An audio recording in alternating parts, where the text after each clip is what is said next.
Tinawagan ng milyonaryo ang kanyang tagalinis upang tanggalin sa trabaho, ngunit ang anak nito ang sumagot. Nang magsimulang magsalita ang bata, nataranta siya. Sinimulan ni Armando ang umagang iyon tulad ng lahat ng iba pa. Eksaktong oras, maayos ang pananamit, nakaupo sa likod ng madilim na kahoy na mesa na nasa gitna ng kanyang tahimik na opisina.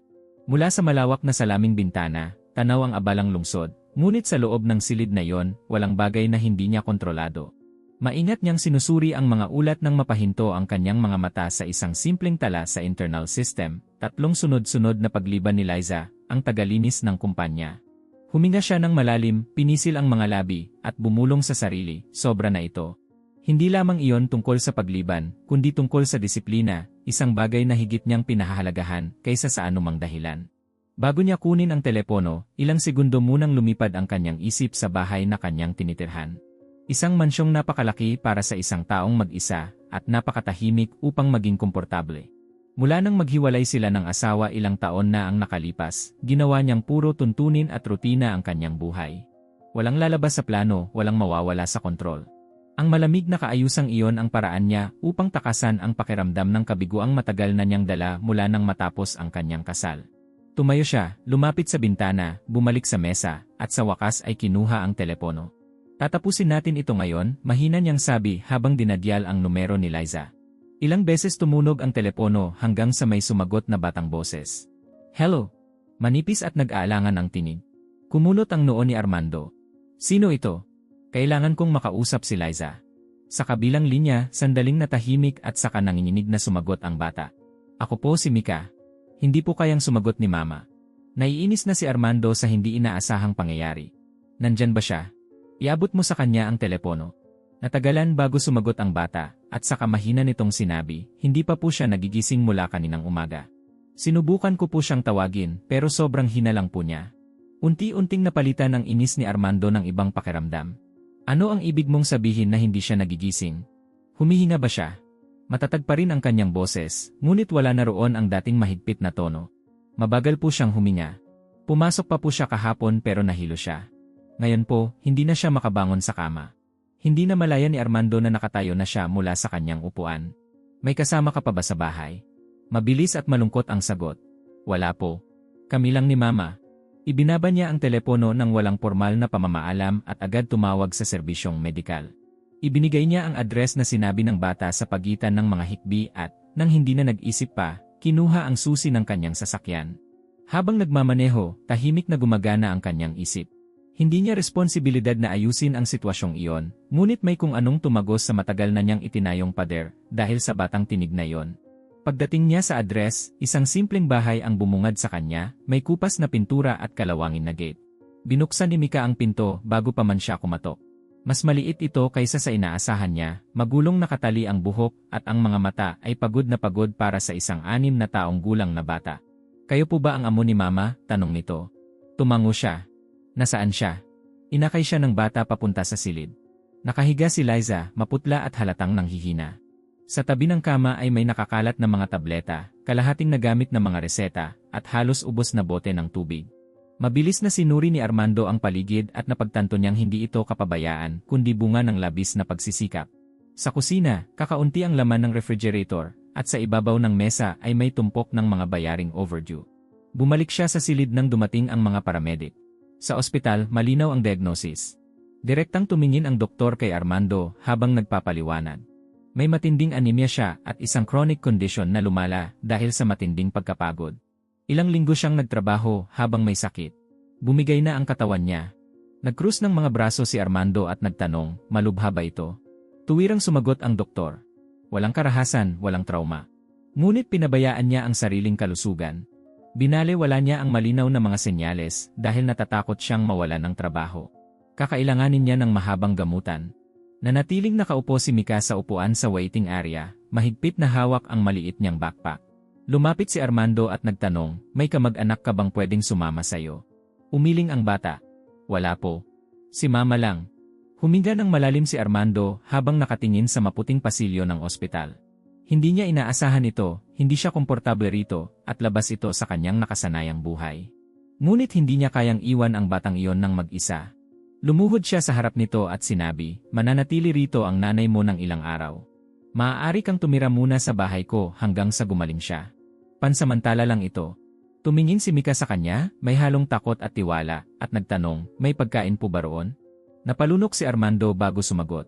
At hindi ka magugutom. Pagkalipas ng ilang oras, huminto ang kanyang sasakyan sa harap ng tahimik na mansyon. Nakatanaw si Mika sa bintana, namamangha sa laki ng gate at sa maliwanag na bahay. Binuksan ni Armando ang pinto upang makababa siya, at napagtanto niyang gumagawa siya ng isang bagay na hindi niya kailanman naisip na gagawin ng umagang iyon. Hindi pa niya alam, ngunit ang tawag na nagsimula bilang isang pagpapaalis sa trabaho ay tuluyan ng magbabago sa direksyon ng kanyang buhay. Kinabukasan ng umaga, naunang nagising si Mika kaysa kay Armando. Tahimik pa rin ang bahay, naliliwanagan ng banayad na sikat ng araw na pumapasok sa malalaking bintana. Dahan-dahan siyang lumabas sa silid kung saan siya natulog, maingat na pinagmamasdan ang bawat detalye, na parabang natatakot siyang may masira kahit sa simpleng pagtitig. Naglakad siya sa malawak na pasilyo, hinaplos ang handrail ng hagdan, at huminto sa harap ng pangunahing sala, kung saan ang sofa ay mas malaki pa kaysa sa kama na pinaghahatsyan nila ng kanyang ina. Nang marinig niya ang mga yabag, agad siyang lumingon at taimtim na nagtanong, pwede po ba talaga akong maglakad-lakad dito? Habang inaayos pa ang mga buttons ng kanyang polo, sumagot si Armando, naman. Mag-ingat ka lang sa mga gamit na salamin. Tumingin siya sa mga larawan sa dingding at saka muling tumingin kay Armando. May pagkain po ba sa kusina? Pwede po ba akong kumuha mag-isa o kailangan ko pong magpaalam? Diretso at payak ang tanong, at ipinakita nito kay Armando ang malaking agwat sa pagitan ng simpleng pangangailangang iyon at ng kasaganahang matagal nang naroon sa kanyang bahay nang hindi niya pinahahalagahan. Pwede kang kumuha ng kahit ano. Puno ang refrigerator. Hindi mo kailangang humingi ng pahintulot para kumain.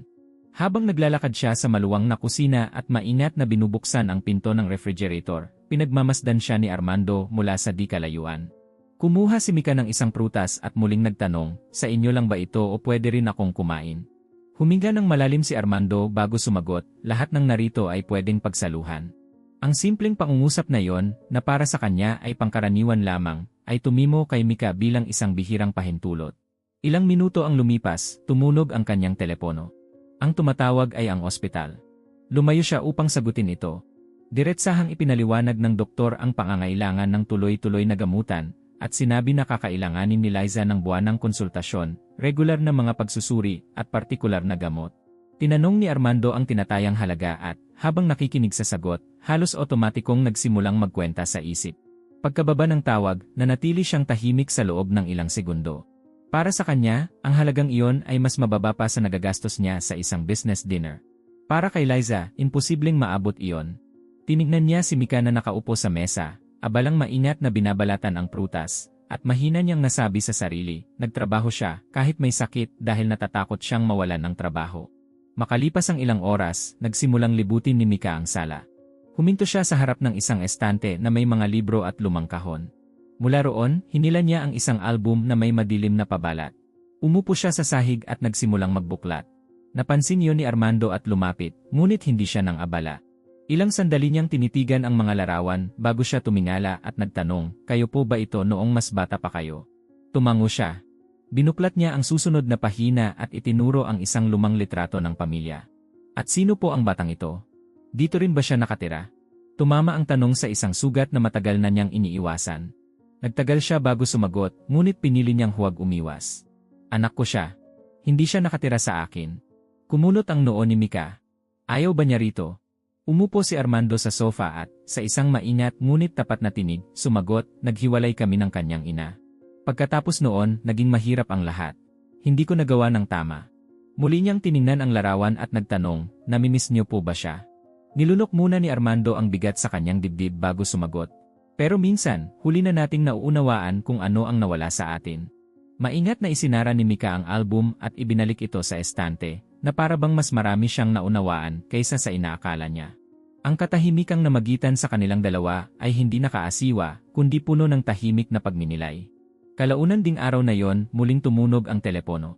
Ang ospital ang tumatawag upang ipaalam na nagkamalay na si Liza at nais siyang makausap. Inilagay ni Armando ang tawag sa speaker upang marinig din ni Mika. Mahina ngunit malinaw ang tinig ni Liza. Hindi ko alam kung paano ako magpapasalamat sa ginawa niyo. Dapat sinabi ko na masama ang pakiramdam ko. Matatag na sumagot si Armando, hindi ka dapat nagtrabaho habang may sakit. Sigurado ang trabaho mo. Ang tanging dapat mong gawin ngayon ay magpagaling. Nagkaroon ng maikling katahimikan sa kabilang linya bago nagtanong si Liza, halatang nag-aalala, at si Mika. Maayos ba siya? Lumapit ang bata at nagsalita ng sapat ang lakas upang marinig. Narito ako. Marami siyang pagkain. Nakahinga ng maluwag si Liza, ngunit agad ding idinagdag, natakot akong mawala ang lahat. Sinamantala ni Armando ang sandali upang linawin ang lahat. Nasabi ko na mananatili ang trabaho mo. Ako na rin ang sasagot sa gamutan. Ayokong mag-alala ka tungkol doon. Ilang segundo ang lumipas bago sumagot si Liza. Hindi ko alam kung paano ako magpapasalamat. Pero kailangan kong sabihin ang isang bagay. Bahagyang nagbago ang kanyang tono. Maaaring magpakita ang ama ni Mika. Palagi siyang sumusulpot kapag sa tingin niya ay may mapapakinabangan siya. Kumunot ang noo ni Armando. Bahagi ba siya ng buhay ng anak mo? Walang pag-aatubiling sumagot si Liza, hindi. Lumalabas lang siya kapag iniisip niyang may makukuha siya. Kapag nalaman niyang nasa ospital ako at may isang mayamang taong tumutulong sa amin, maaaring subukan niyang gumawa ng kung ano. Nanatiling tahimik si Armando sa loob ng ilang segundo matapos maputol ang tawag. Hindi niya kilala si Rogelio at ni minsan ay hindi pa niya narinig ang pangalang iyon, ngunit malinaw sa paraan ng pagsasalita ni Liza na marami pang nakatagong bahagi ang kwentong ito. Tumingin siya kay Mika, na abala ng ayong gumuguhit sa isang puting papel na nakita niya sa sala. Tahimik ito, nakatuon, at walang kamalay-malay sa mga posibleng komplikasyon. Sa pagtatapos ng araw na iyon, habang inaayos niya sa isip ang mga susunod na pasya, napagtanto ni Armando na ang sitwasyong ito ay unti-unti nang lumalampas sa isang pansamantalang pagtulong. Hindi pa niya nakikilala ang ama ng bata, ngunit alam niyang kung darating ito, dahil sa pansariling interes, hindi magiging simple ang pag-uusap. At sa unang pagkakataon sa napakahabang panahon, hindi lamang mga kontrata at numero ang nasa isip ni Armando. Iniisip niya kung paano protektahan ang isang tao. Bago tayo magpatuloy, mayroon kaming isang espesyal na pakiusap. Nais naming manatiling libre ang mga kwentong ito, kaya hinihiling namin na isaalang-alang ninyong mag-like at mag-subscribe. Isulat din sa mga komento ang lungsod kung saan nyo pinapanood ang kwentong ito. Maraming salamat at ipagpatuloy natin. Lumipas ang ilang araw mula sa hindi inaasahang umagang iyon, at hindi na katulad ng dati ang takbo ng buhay sa bahay. Nananatili si Liza sa ospital, sumasailalim sa mga pagsusuri at tumatanggap ng gamot, habang si Mika ay unti-unting napupuno ang mga espasyong dati tahimik at walang laman sa mansyon. Sinimulan ni Armando na baguhin ang kanyang schedule, kinansela ang mga hindi mahalagang pagpupulong at inilipat ang ibang mga appointment sa ibang oras. Siya mismo ang naghahanda ng almusal, sinasamahan ang bata habang ito'y gumuguhit sa mesa ng kusina at inaayos ang oras ng kanilang pagbisita sa ospital. Sa isa sa mga umagang iyon, habang pilit itinatali ni Mika ang sintas ng kanyang sapatos, natural nitong sinabi, mas magaling po ba kayong gumawa ng buhol kaysa kay mama?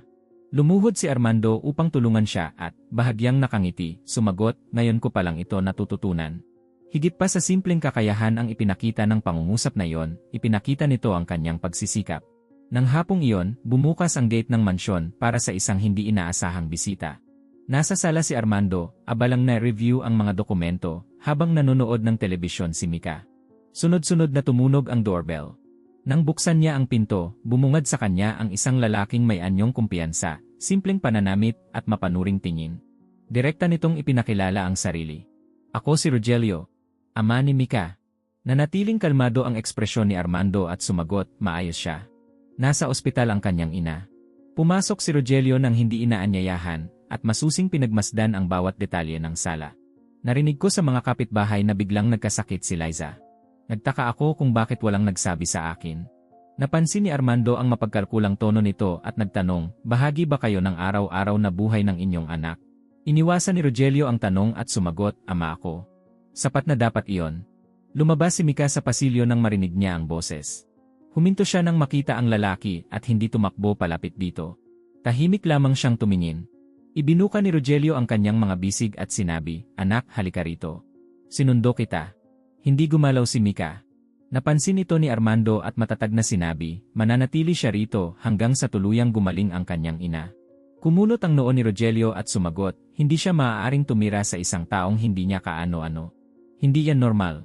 Kalmadong tumugon si Armando, hindi siya pinabayaan. Ligtas siya rito. Nagsimulang maglakad-lakad si Rogelio sa sala, sinusuri ang mga muebles at ang kabuuan ng bahay. Maganda ang lugar. Mukhang wala siyang pagkukulang dito. Pati na rin sa pensyon. Napansin ni Armando ang pagbabago ng direksyon ng usapan at nagtanong, ano ba talaga ang gusto ninyo? Diretsahang sumagot si Rogelio, gusto kong makasama ang anak ko. At kung may kasamang tulong pinansyal, kailangan nating ayusin yan. Natapos ang pag-uusap ng walang napagkasunduan. Umalis si Rogelio na sinasabing babalik siya. Makalipas ang ilang oras, bumalik na siya, ngunit mas mapilit na. Muli siyang kumatok sa gate at nang pagbuksan siya ni Armando, sinabi niya, kung hindi mo ibibigay sa akin ang anak ko, magsusumbong ako sa social welfare. Illegal na naninirahan siya rito. Walang emosyon na sumagot si Armando, gawin niyo ang sa tingin niyong nararapat. Idinagdag ni Rogelio, ang batas ay nasa panig ko. Kinabukasan, muling tumunog ang doorbell. Isang social worker ang nasa pintuan, may dalang mga dokumento at profesional ang tindig. Ipinaliwanag niyang may natanggap siyang reklamo at kailangan niyang suriin ang kalagayan ng bata. Pinapasok siya ni Armando at ipinakita ang buong bahay. Diretsahan ang social worker. Sa ilalim ng batas, ang biolohikal na ama ang may pangunahing karapatan sa kustodiya, maliban kung may mabibigat na dahilan. Sumagot si Armando, narito siya dahil nasa ospital ang kanyang ina at wala nang ibang agarang makapag-aalaga sa kanya. Humarap ang social worker kay Mika at nagtanong, gusto mo bang tumira kasama ang iyong ama? Nag-atubili ang bata bago sumagot, matagal na po kaming hindi magkasama. Isinulat iyon ng social worker at nagpatuloy, may karapatan siyang humiling ng kustodiya. Kailangang maisaayos ito ng legal. Walang matinding paratang at wala ring ulat ng pananakit. Ang tanging umiiral ay malabong alaala ng matagal na pagkawala. Mahina lamang na sinabi ni Mika, hindi po siya pumupunta sa mga meeting sa paaralan. Si Rogelio, na naroon din, ay agad na sumagot, sobrang dami kong trabaho noon. Gusto kong bumawi ngayon. Napansin ni Armando ang mga hindi pagkakatugma sa kanyang mga sinabi at ang pagtatangkang magmukhang responsableng ama sa harap ng otoridad. Pagkaalis ng social worker, naging malinaw na hindi simple ang sitwasyon. Naharap si Armando sa posibilidad na, kahit tama ang kanyang ginawa, maaari pa rin niyang mawala si Mika dahil sa legal na usapin. Tahimik siyang naglakad sa sala habang naglalaro ang bata sa ibabaw ng alpombra. Sa unang pagkakataon, ang ideya ng pag-aampon ay hindi na lamang isang malayong pag-isip kundi isang tunay na posibilidad. Wala siyang sinabi noon, ngunit ang matatag na ekspresyon sa kanyang mukha ay malinaw na tanda ng kanyang pasya. Nang gabing iyon, matapos niyang magpasyang hindi ipaubaya ang lahat sa kapalaran, halos hindi nakatulog si Armando. Kinabukasan, maaga niyang iniwan si Mika sa mansyon sa ilalim ng kanyang sariling pangangalaga at nagtungo sa ospital, determinadong kausapin si Liza ng malinaw at pinal. Ayaw niyang kumilos ng pabigla-bigla, nais niyang maging ganap na mulat sa magiging pasya. Pagpasok niya sa silid, nakita niya si Liza na nakaupo sa kama. Mahina pa ito, ngunit mas malinaw na ang isip. Sinubukan nitong umayos ng upo nang makita siya at sinabi, hindi ko alam kung paano hihingi ng tawad sa lahat ng ito. Inilapit ni Armando ang upuan at matatag na sumagot, hindi mo kailangang humingi ng tawad dahil nagkasakit ka. May mas mahalaga akong kailangang sabihin. Tinitigan siya ni Liza, agad na naramdaman ang bigat ng kanyang tono. Nagpatuloy si Armando, nagpunta si Rogelio sa bahay ko. Sinabi niyang gusto niyang kunin si Mika. Nagpasundo na rin siya ng social worker. Ipinit ni Liza ang kanyang mga mata sa loob ng ilang segundo at mahina niyang sinabi, alam kong gagawin niya yan. Dumiretso si Armando sa punto. Hindi ko hahayaang bumalik siya sa isang hindi matatag na sitwasyon. Gusto kong humiling ng pansamantalang kustodiya at simulan ang proseso ng pag-aampon. Hindi dahil sa bugso ng damdamin, kundi dahil naniniwala akong maibibigay ko sa kanya ang pamatagalang katatagan. Nanatiling tahimik si Liza. Hindi maliit ang alok na yon. Huminga siya ng malalim at tapat na sumagot, hindi ko kailanman naisip na bibitawan ko ang kustodiya ng anak ko. Pero hindi ko rin naisip na may isang taong handang akuin ang responsibilidad na ito ng totoo. Hindi umiwas ng tingin si Armando. Hindi ko siya inaagaw sa'yo. Mananatili kang kanyang ina. Ang pinag-uusapan natin ay legal na proteksyon laban sa isang taong nagpapakita lamang kapag may interes na pinansyal. Muli pang nag-atubili si Liza bago nagsalita. Hindi kailanman naging bahagi si Rogelio ng pagpapalaki sa kanya. Hindi siya pumupunta sa mga pulong sa paaralan, hindi nagbabayad ng matrikula, at hindi tumutulong kapag nagkakasakit si Mika. Nagpapakita lamang siya kapag may nakikitang pakinabang. Dagdag ni Armando, kung ganoon, sabihin mo sa akin ng tapat. Naniniwala ka bang mag-iba siya ngayon? Umiling si Liza. Hindi. At natatakot ako na gamitin niya si Mika para makahingi ng pera. Pagkaraan ng ilang minutong tahimik na pagninilay, dahan-dahang tumango si Liza. Kung para ito sa proteksyon ng anak ko, pinapayagan kitang simulan ang prosesong ito. Pero gawin mo ito sa tamang paraan. Walang pag-aalinlangang sumagot si Armando, lahat ay gagawin ayon sa batas. Habang nag-uusat sila sa ospital, gumagawa rin ng sariling hakbang si Rogelio.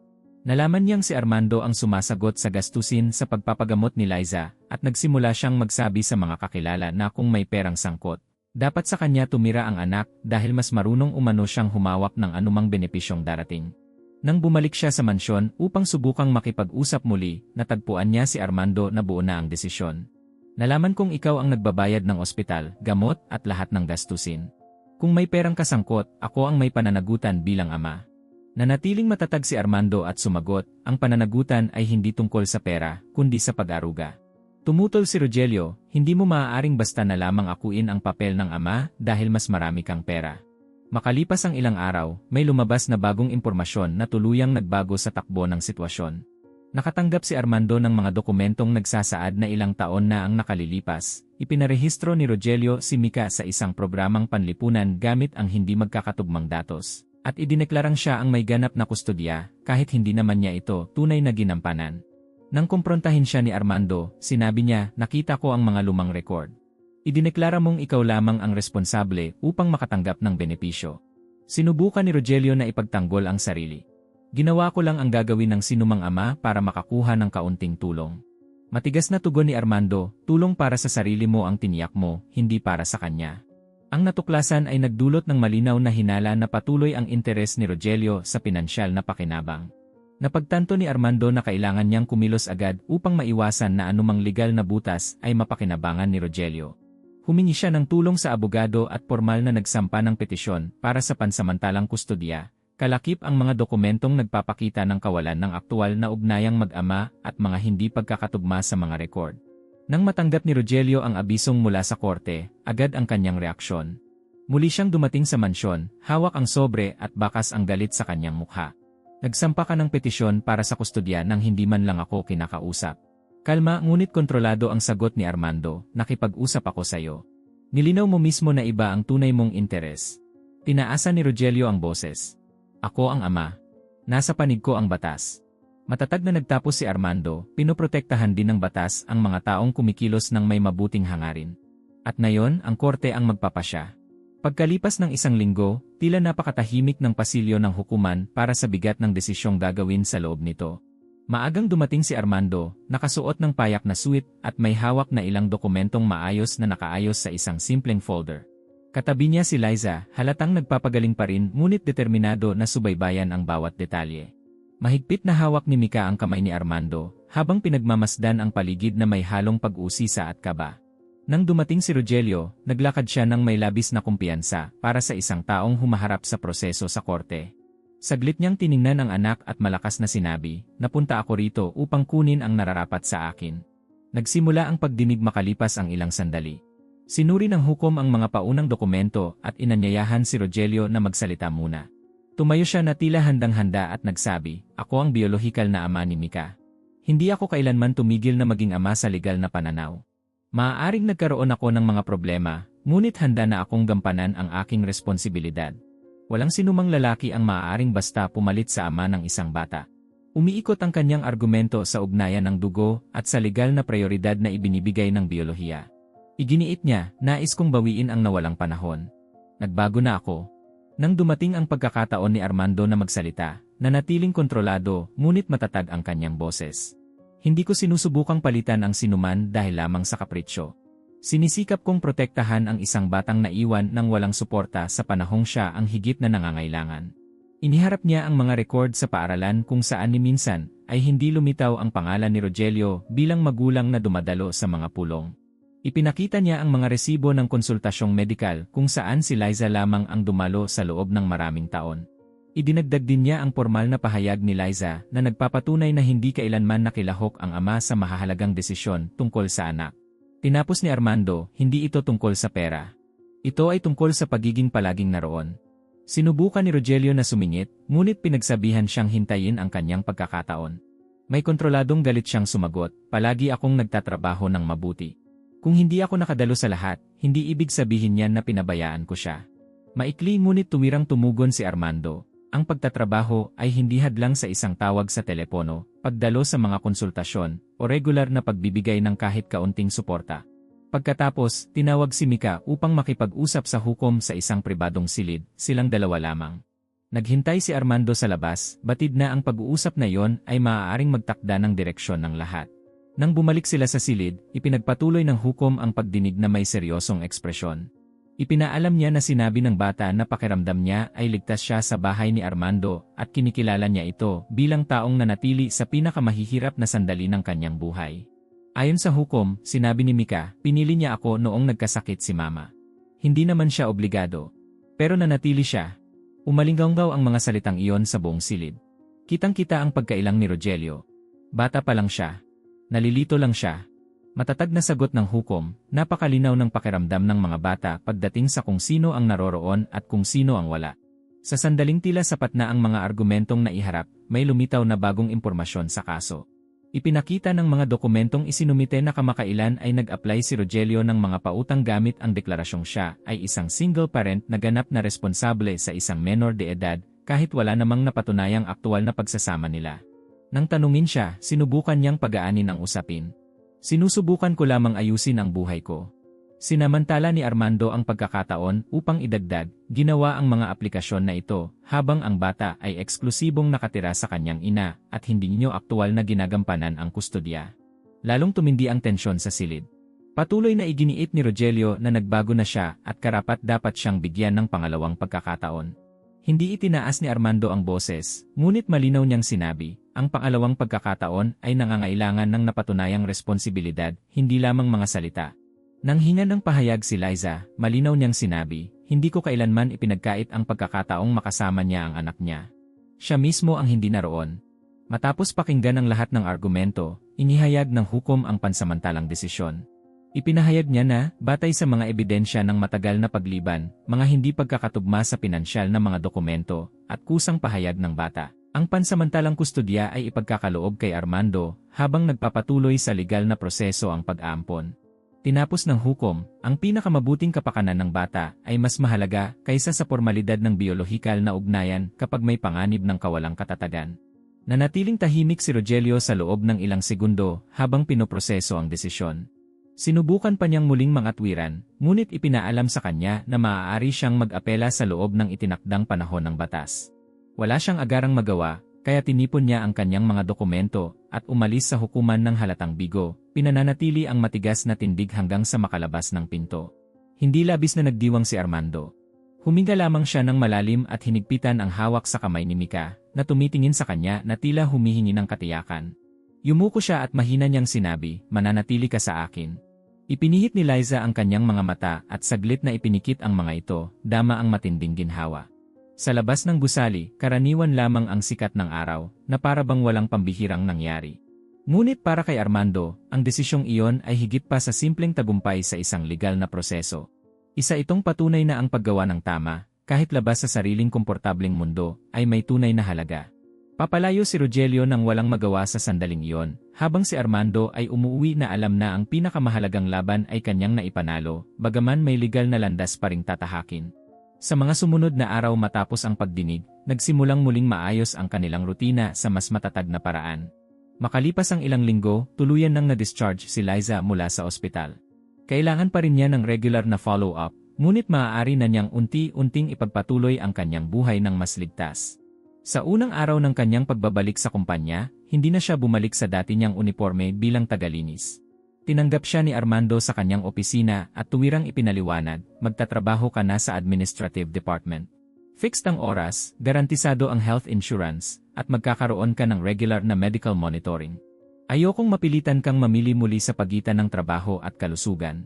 Hawak ni Liza ang folder gamit ang bahagyapang nanginginig na mga kamay at sumagot, hindi ko kailanman naisip na magkakaroon ako ng ganitong pagkakataon. Ang tanging nais ko lang ay mapalaki ang aking anak ng may dignidad. Direktang tumugon si Armando, ngayon, magagawa mo iyon ng may katatagan.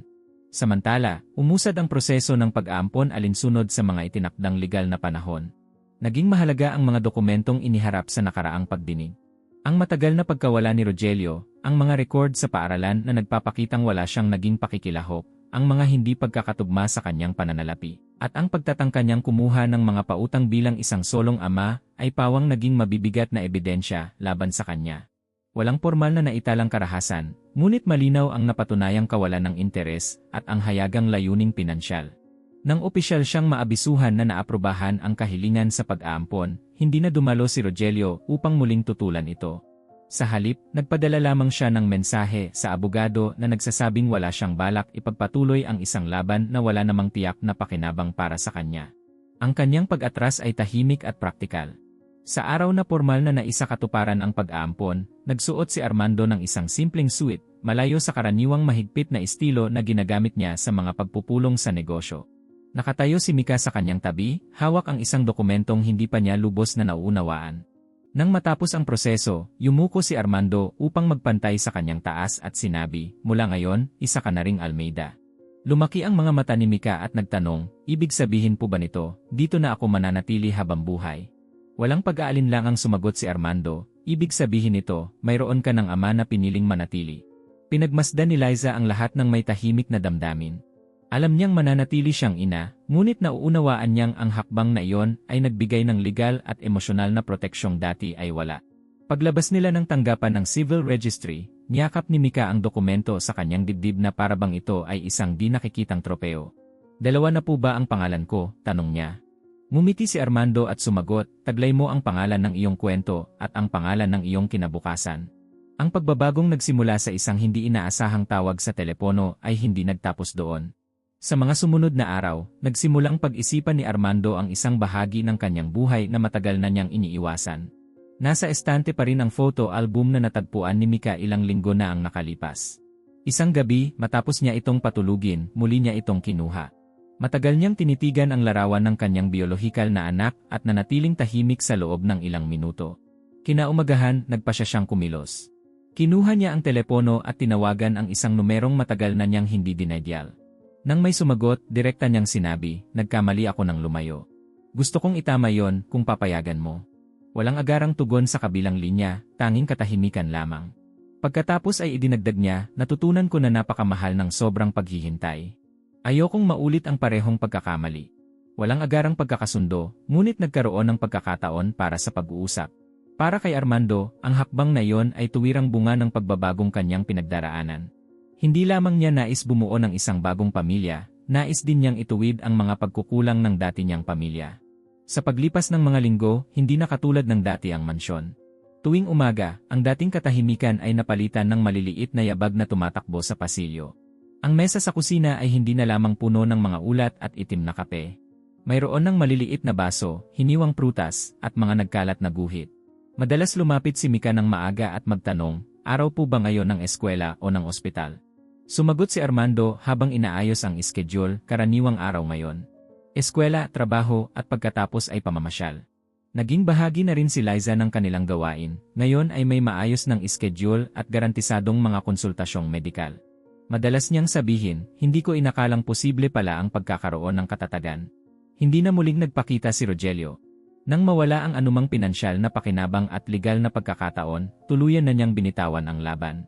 Ang kanyang pangalan ay nanatili na lamang sa mga lumang dokumento. Ang dati niyang presensya ay naging isang permanenteng pagkawala. Isang umaga, habang sabay silang nag-aalmusal, seryosong tumingin si Mika kay Armando at nagtanong, "Pinagsisisihan niyo po ba na tinawagan niyo si Mama noong araw na yon?" Nanatiling tahimik si Armando sa loob ng ilang segundo bago sumagot. "Akala ko tumatawag ako upang tanggalin ang isang empleyado. Ang hindi ko alam, sinasagot ko pala ang isang panawagan para sa tulong." Nagpatuloy si Mika, "Pero kung hindi kayo tumawag, hindi magyayari ang lahat ng ito." Ibinaba ni Armando ang tasa sa mesa at kalmadong sumagot, "Kung hindi ako tumawag, patuloy kong iisipin na kontrolado ko ang lahat. Ngunit ang totoo, nag-iisa ako." Ngumiti si Mika at muling nagpatuloy sa pagkain. Ang bahay na dati umaalingaw sa katahimikan ay napuno na ngayon ng gawain, responsibilidad at presensya. Ang tawag sa teleponong nagsimula bilang isang malamig na desisyon sa pamamahala ay naging pinakamahalagang sandali sa buhay ni Armando. Hindi lamang niya pinanatili sa trabaho ang isang empleyada. Bumuo siya ng isang pamilya sa pamamagitan ng sariling pasya, at sa pagkakataong ito, pinili niyang huwag nang lumayo. Maraming salamat sa pagsubaybay hanggang dito. Naghanda kami ng isa pang espesyal na kwento para sa iyo na lumalabas sa iyong screen ngayon mismo. I-click mo lamang ito upang mapanood. Kung nakaantig sa iyo ang kwentong ito, mag-subscribe at i-click ang i-button sa mga komento upang mas marami pang tao ang makarinig sa nakaantig na kwentong ito. Kung maaari, ibahagi mo rin ito. Maaaring tila maliit na bagay lamang iyon, ngunit ang pagpapalaganap ng isang kwento ng pagbangon ay isa ring paraan ng pagpapalaganap ng pag-asa.